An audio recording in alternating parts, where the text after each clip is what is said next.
Hello YouTube, Coating Free here again. Bit of a different video than my usual how to fix it, but yeah, this one is about this 3D printer that I picked up from eBay. It's a Prusia i3. Now it says it's a Prusia i3, but it's not. It's a copy. It's one of these cheap copies that they sell on eBay. I actually paid £70 for it, but when it came, I realised that the threaded bars were different. The threaded bar at the bottom was missing on mine, and instead I've got these two smooth rods.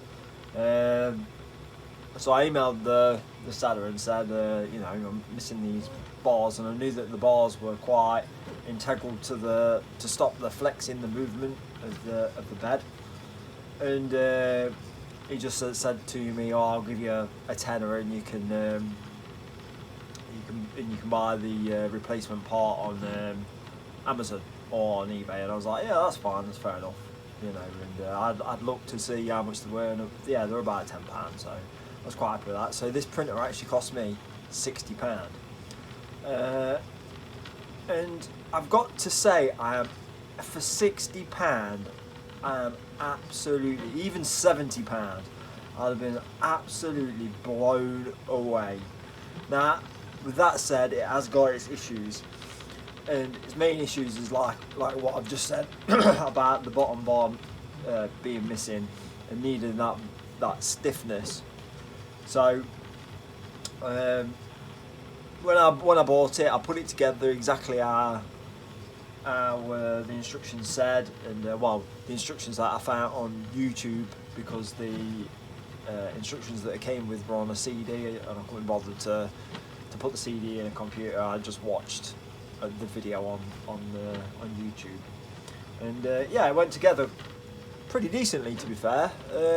Went together, no real issues, and then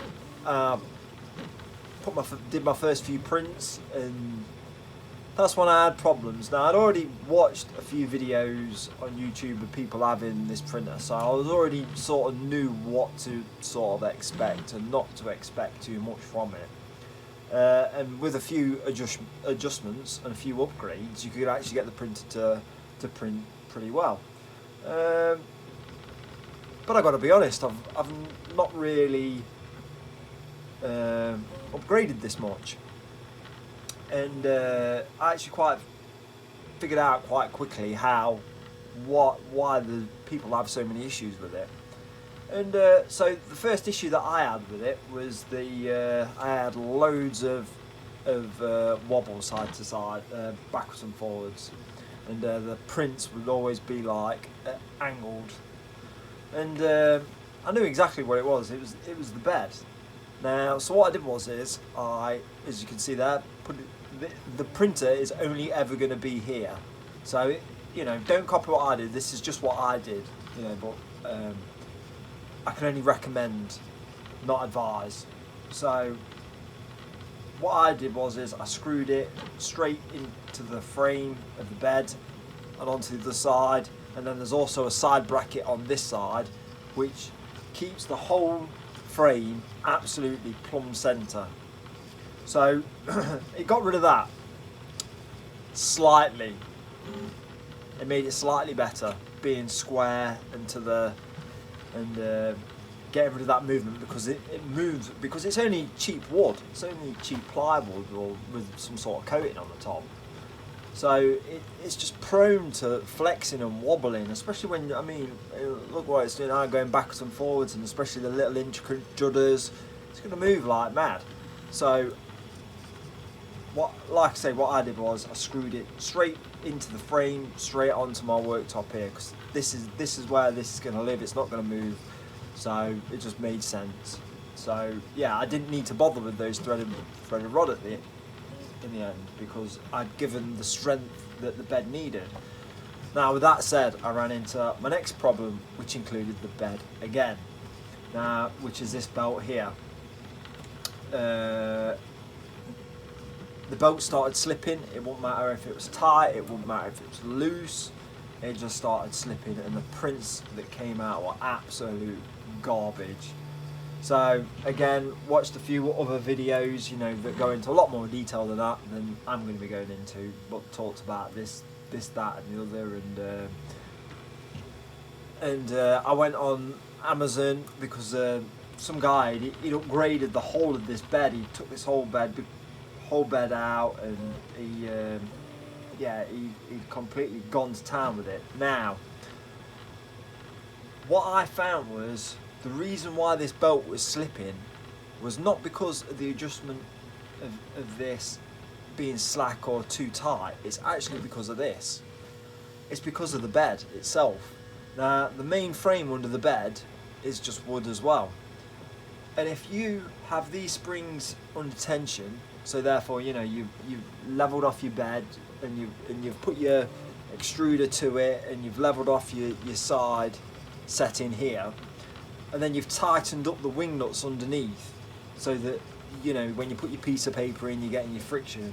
If you tightened up those wing nuts too much, what happens is that you bow the bed, and because of the plastic, if I find one, I might have one, I might not.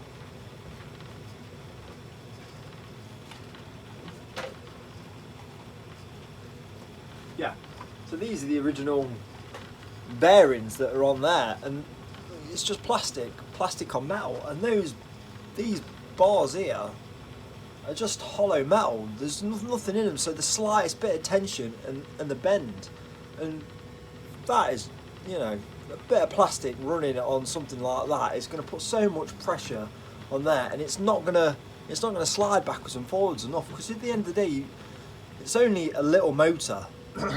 And when it's under that much tension, it's going to slip, it's going to fail. It's just a nightmare. It is an absolute nightmare.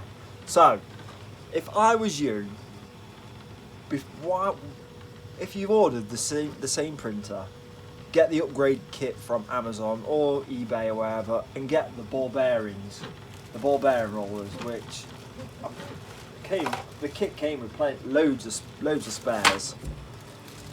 I'll show you. So here's the bearings, and inside there's tiny ball bearings, and also, so it slides backwards and forwards beautifully, just whoosh, back and forwards, no strain on it at all. Now, with that said, the next thing you want to be doing is this, so you want to put them on, replace all the bearings that you can. So replace the bearings on this side and replace the bearings on that side, and then what you want to, I did try and change the bearings on the carrier as well, but they're completely different size. They're actually longer, they're actually double the length, but just a bit smaller, so you can't actually fit two of these bearings in, so that was a bit of a bummer. So those bearings have been left, the original plastic ones longer than this are still in the extruder, but the way I see it is that the extruder head's not under a lot of pressure, it's just basically itself sat there.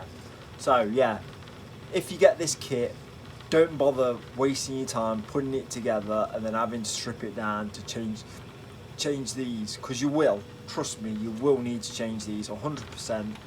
Just when you buy the kit, go on Amazon and get yourself the upgrade kit to the ball bearing carriers, because they're a lot better. They'll save you a lot of hassle in the future. It's just a no-brainer.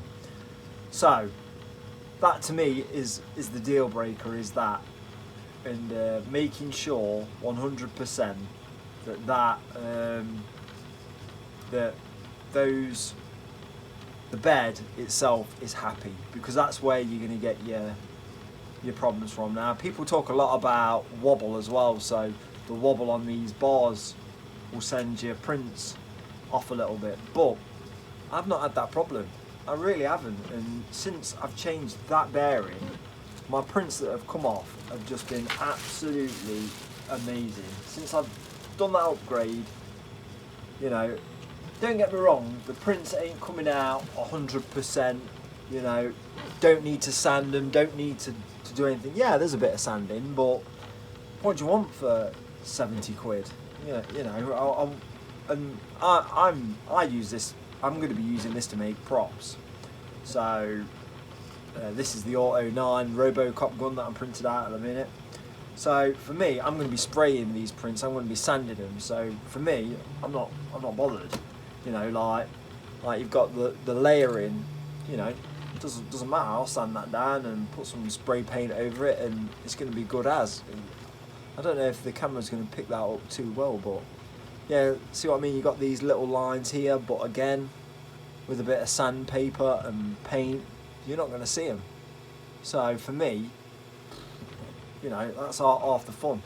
The only thing I found was trying to get the prints off. It was a bit of a nightmare. Oh yeah, that is an upgrade. That is another upgrade. So as you can see here, I've got mine didn't come with a glass plate. So I was using it without the glass plate. I was using masking tape, and yeah, the prints were coming off alright. I was getting a bit of lift. So again, resorting back to YouTube, looked on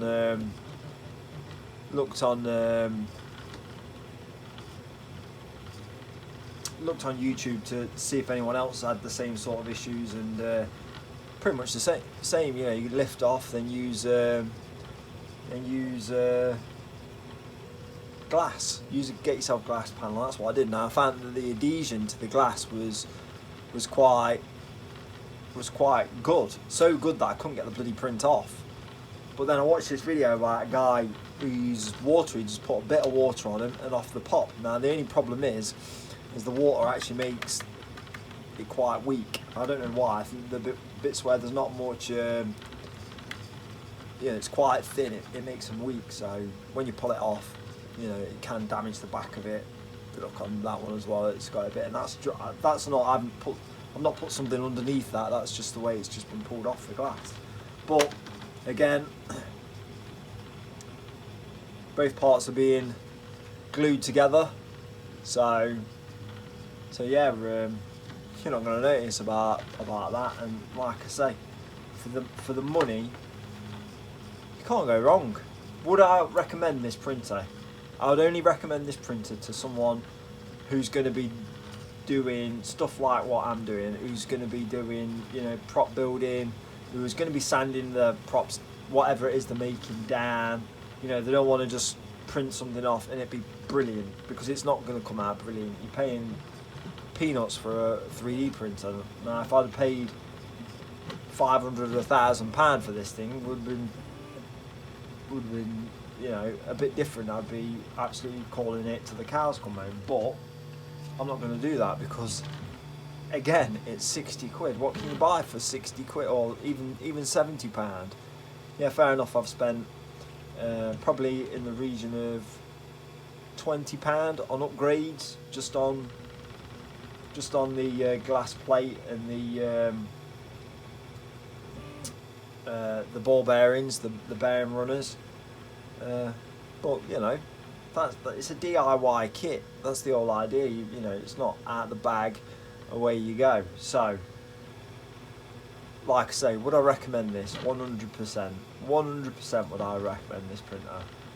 You know, for what it is that I'm going to be using it for. Again, like I say, I seen some guy, the same printer, absolutely going mental because he was trying to print off this like really small.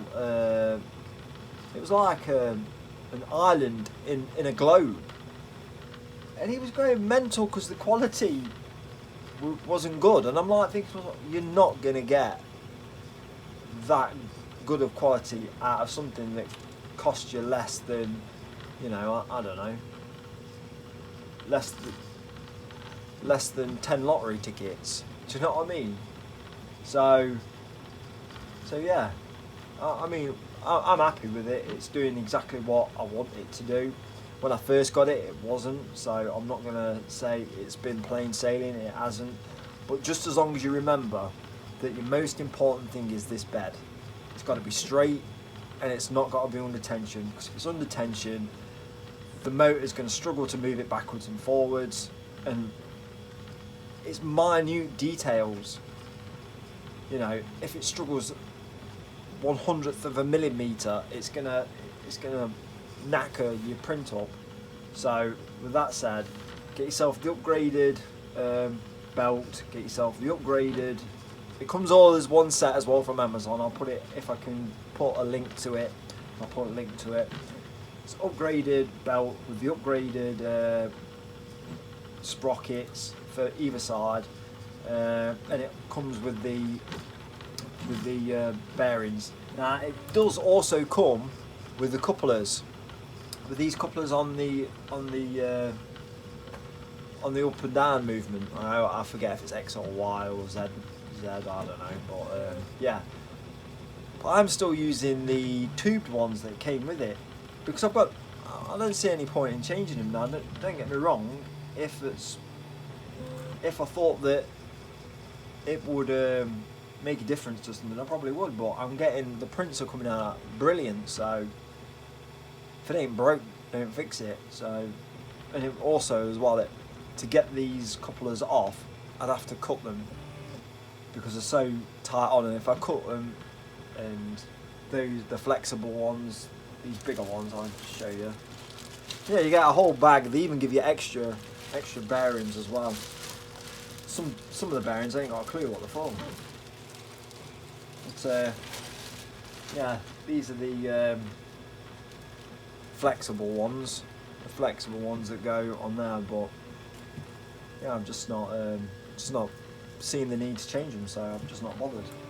So yeah, like I say, remember with that printer head, what I did was when I set up the home switch on this side, just here, what I did is I loosened off all 4 wing nuts so they're all the way up, bar a little bit of tension in them, because what you don't want it to do is those 4 wing nuts to be too loose that they drop off mid-print, because then it's going to pop up, the bed's going to go flying, and if you're in the middle of a 14-hour print, you're going to be a bit annoyed.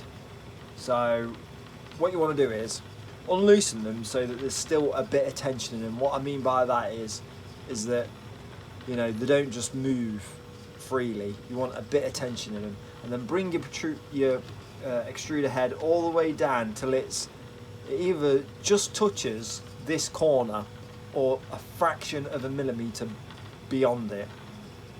And then from there, set your bed up from there with your piece of paper going round. That way you're not putting more tension than what's needed in the bed and stopping that flexing, which then stops the pressure being on these rods. And so yeah, I mean, other than that, hopefully this print will come out pucker, and hopefully I've printed off all the pieces now for the gun. So this is the last piece I've got to print. So I printed off this little guide here on Thingiverse. This isn't the Thingiverse Auto 9, by the way. I did do the Auto 9. Here it is. This is the Thingiverse Auto 9, and yeah, I mean, I'm not going to call it a rope, but it's not screen accurate. So, and you get like on it as well, you get a wood grain finish on the grip, and also it's missing the big. And look, that's screen accurate. This one isn't. Sorry, that one's screen accurate. That one isn't. So you can see, you know, worlds apart. You know, there's the. If you can see, sorry, I can't see. There we go. You can see there's a big difference. This one isn't the screen accurate one, and this one is. So that one's the screen accurate one. Sorry, that one's the screen accurate one. This one isn't. And yeah, it's got like a wood. I don't know if the camera's going to pick that up, but like a wood grain finish on the grip, and the screen accurate one hasn't got that. It's more of a plasticky type finish on it with the screw holes, and also as well, this is when it's finished. This was only 3 pieces long, and the extended piece, so it was like the size comparison is pretty substantial. So yeah, I think I got that off My Factory or something like that, I think it's called. There's a lot of people that have done this one, So I've got everything from Thingiverse in the past, well, since I've had this printer should I say. So I just downloaded this and I was like, oh yeah, the Robocop gun, I've always wanted that gun. Started printing it and I was like, it wasn't until the bit it was printed when it was not printed fully but 3/4 of the way printed, and I was like, yeah, something just doesn't look right there. And then I went back onto Thingiverse and there was a whole load of conversation about it and a link to this one on the factory website. So yeah, good gun, quality gun in fact, and pretty intensive workout for your 3D printer. And to be fair, what I would say is you want to start off something small. The first thing I actually printed on it, it's not in here, but the first thing I printed on it was a Star Wars emblem, the Rebel Alliance emblem, and that was the first thing I printed. And the second thing was no, that's a lie. The first thing I printed was a dice, just to see if it worked, and it did. And it came out okay. And then the second thing I printed was the Star Wars emblem. The third thing I printed was a Rockstar, big Rockstar. I took up the whole bed so I could see the movement of the whole bed to make sure that everything was moving okay. And that was a Rockstar, the Rockstar sign. Yeah, that was for my son, and he liked it. He's got it stuck to his door. And yeah, so again, would I recommend this printer? Definitely, 100%. Is it worth the money? Hell yes. 60-70 pound plus an extra 20 quid, so we'll say sub 100 pound to get good enough prints. You know, if you're a sado like me that likes making stuff, you know, prop stuff and cosplay and things like that, then definitely 100% it's definitely worth it. Now, it could be a work in progress. You know, I could spend £100 odd and get myself a new print, you know, new extruder printer head, whatever.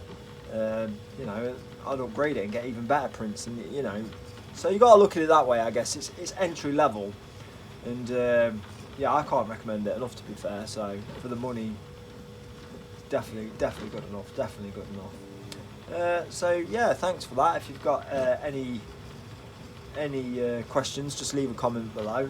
If you found what I've talked about today interesting, or if you want more comment, just like, comment, subscribe, and I'll get back to you when I can. Cheers for that.